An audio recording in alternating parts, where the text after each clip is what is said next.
గ్రామ సోదరు మండలందరికీ నా హృదయపూర్వక నమస్కారములు. ఇప్పుడే శేఖర్ రెడ్డి గారు చెప్పినట్టు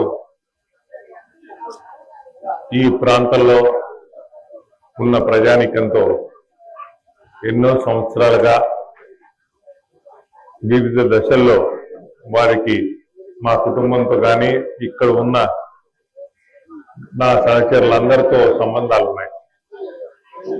ఈరోజు ముఖ్యంగా నేను ఎన్నికల ప్రచారానికి మీ అందరి సహకారం కోరుతూ ఎన్నికల గుర్తు రాకముందే మీ దగ్గరికి వచ్చానంటే అది కొంచెం మీరు ఆలోచించాలి. మీరందరూ మాకు సన్నిహితులు, మీకు వ్యక్తిగతంగా నాకు సహాయం చేయమని మిమ్మల్ని అడగడానికి వచ్చా. గుర్తు అవతల వస్తుంది.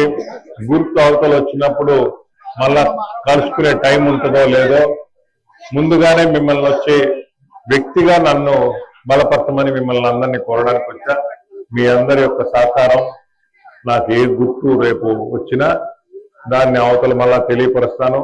ప్రతి ఒక్కరూ వ్యక్తిగతంగా కాటంరెడ్డి విష్ణువర్ధన్ రెడ్డిగా నాకు మీ సహకారాన్ని అందించండి.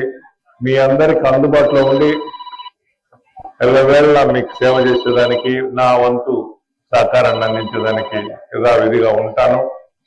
మీరు తండ్రుల కాడి నుంచి చాలా మంది మా కుటుంబానికి చాలా చిరపరిచులు, మా అన్న కోదండ రామరెడ్డి గారు కానీ, ఇక్కడున్న శేఖర్ రెడ్డి కానీ, శశిధర్ రెడ్డి కానీ, మాధవరావు, వీళ్ళందరూ సింగారెడ్డి దీనిలో ప్రతి ఒక్కరిని పేరు పేరున పిలవగల పరిచయం ఉన్న వ్యక్తులు. అందువల్ల మీకు సంబంధించి కావాల్సిన మౌలిక సదుపాయాలు కానీ, ప్రభుత్వ పరంగా జరుగుతున్న సంక్షేమ కార్యక్రమాల్లో ఎవరికైనా లబ్ధి జరగకపోయినా కానీ అన్ని విధాలా మీకు సహకరించి మీకు మీ యొక్క శాసనసభ్యుడిగా మీకు గట్టిగా న్యాయం జరిగే విధంగా నేను చూస్తానని మనం చేస్తున్నా. మీరందరూ ప్రతి ఒక్కరూ వ్యక్తిగతంగా నాకు మీ యొక్క సహకారాన్ని అందించమని కోరుకుంటూ, పోలేరమ్మ గుడి దగ్గర మా శశి కూడా పల్లకి సేవ చేయాలని ఆయన చెప్పడం జరిగింది. అది కూడా త్వరలో పెట్టుకుంటాం. ఈ రామ మందిరం దగ్గర మీ అందరితో ఈ 4 ముక్కలు మాట్లాడి మిమ్మల్ని అందరిని అభ్యర్థించే అవకాశం కల్పించిన గ్రామస్తులందరూ ఈరోజు అనుకున్నది ఏంటంటే ఇంటింటికి పోయి నేను, నా సతీమణి, మా చెల్లెళ్ళు మేమందరం కలిసి మిమ్మల్ని అడగదాం అనుకున్నాం. కానీ అందరూ ఒకటే దగ్గర వచ్చాం. ఈయన్నే కలిసి మాట్లాడమన్నారు కాబట్టి ఇక్కడనే మాట్లాడడం జరుగుతుంది.